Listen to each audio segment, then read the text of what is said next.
Like everybody to just scoot on in closest to the table. Just as like kind of a background, I'm just doing this towards my class. So you guys look this how we are now. We all know each other. We're all comfortable with each other. We can scoot in a little bit more if we want. Nice and cozy.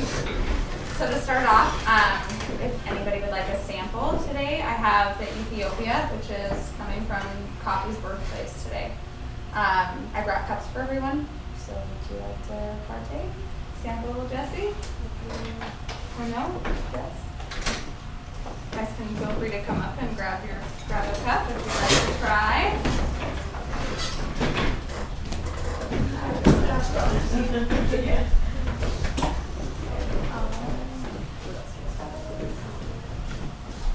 Steve, TJ, Jess, no coffee?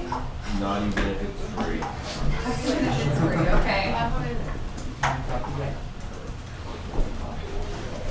So Ethiopia is where coffee is believed to come from. It has a little bit of a story with it.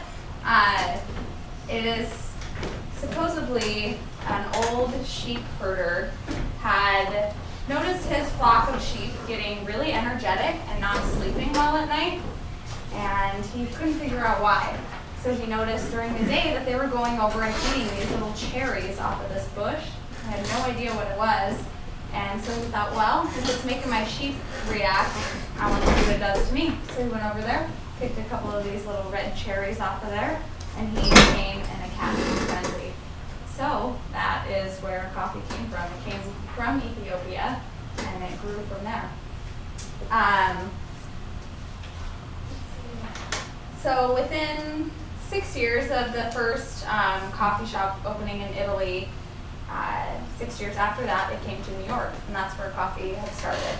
When you think of coffee, you usually think of the Northwest, because that's where Starbucks started. Starbucks has kind of labeled coffee for the nation. Starbucks became on Pike's Place in 1971, and it's just grown from there. Now they're on every corner, every stop you have. Typically, the coffee that is coming from the Northwest is more of a darker roast than what you get on the East Coast. The East Coast has more of a lighter flavor. But when you think of roast, don't think of like burnt coffee, because it's not burnt like Starbucks, how people say it is. It's more of like what's a good descriptive word for it? Drew a blank right there. Hold on, I'll come back to that. So anyways, what I brought today is bumper crop coffee. That is where I work. I've been working there for about 3 years. We're a local roaster out of the Spokane Valley. We have nine different roasts of coffee and then one decaffeinated coffee. So I brought a couple sheets to just kind of show you what we have. What you're tasting today should taste sort of like a berry roast with a milk chocolate hint to it. Does anybody pick that out? What was it again? Can you taste the berry, kind of like a berry roast to it, a little milk chocolate? You're trying the Ethiopia right now.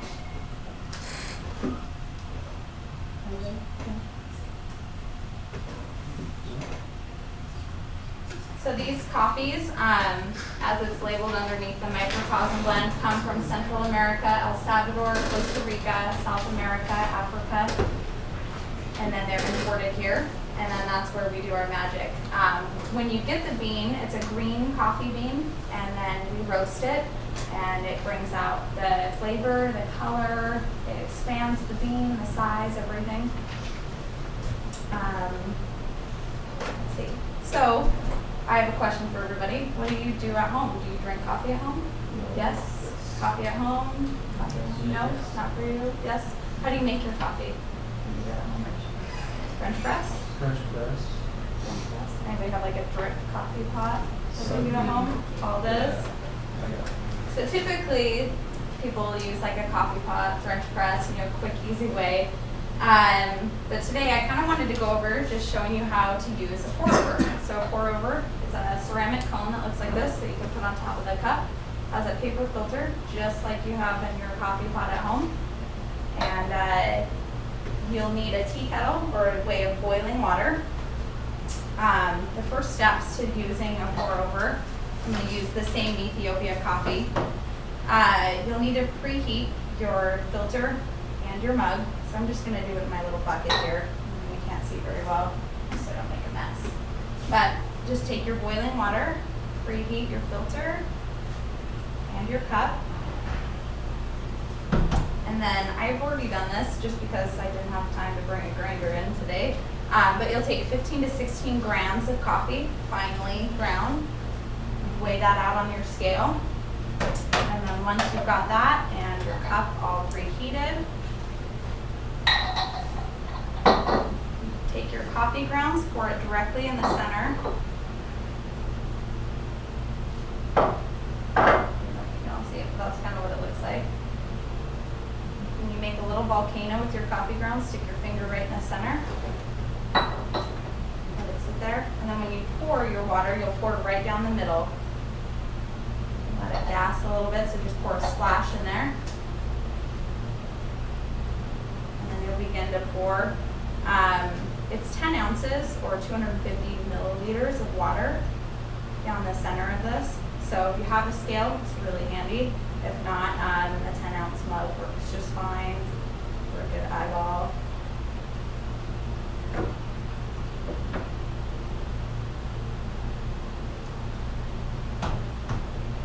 So when you do this, it extracts the oils from the coffee, and that's where you get your flavor from. So when you're doing it in your pot at home, it's pulling that water through, taking the oils from the grounds. Same with like a French press. This is what they were talking about for you who don't know what a French press is. It's just absorbing the oils and then you're like flushing out the coffee. So the taste of this kind of lies in between an automatic like drip pot and a French press. It's just right there in between. Anybody like to sample a cup of pour over coffee? Paul?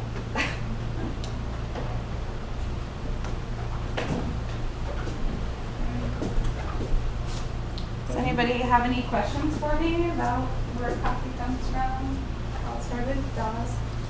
It's about the pour-over actually. Uh-huh. You reheat both the mug and the How? why? Oh, because it would shock the coffee otherwise. So the warmer your cup is, then the less like shock to that coffee. It would lose its flavor otherwise. And when you rinse out the filter like that, it like takes any, it's not minerals, I guess. It just takes any like flavor that this filter has to it. So you can taste that paper pulling through your cup, and it just ruins the flavor of the coffee. Yeah. Any other questions? Steve? Is there any like significance to making a pour over cup or a drip cup or a French press? For the pour over, I use it for myself because nobody in my house drinks coffee. So it's like a really quick, efficient way to make a fresh cup of coffee. Whereas if you make a big pump pot of it, you gotta drink it pretty quickly, or it just doesn't keep its freshness. So just kind of like the amount and the time you want to put into your coffee. Yeah. Are there differences in flavor between? There is. So each one of these that I passed out, I don't know if everybody got one, but it just kind of gives like a descriptor. So where the coffee bean comes from has a lot to do with the flavor, and then when you roast it, it gives it more specific characteristics. So each place has its little bit of characteristics. What do you think it would take up the company's raffle process? You know, I haven't used one of those before. I've seen them and we have one, but I have never tried one. So, anything else? Yeah, because this has to do with timing, right, between the time that the beans round. Yeah. We're in the cake up, and stuff on the store shelf. Yeah. Oh, wow. Yeah. Yeah, so for like realistic purposes, I wouldn't have my coffee ground beforehand. Typically when you grind coffee, it's only good for about a minute after it's ground. And then it loses all of its like, attributes really. So like when you buy your Folgers in a can, it's not quite so good. Yeah. So that was my coffee presentation. If you guys would like more, we still have more coffee. And that's it for the day. Thank you. Bye.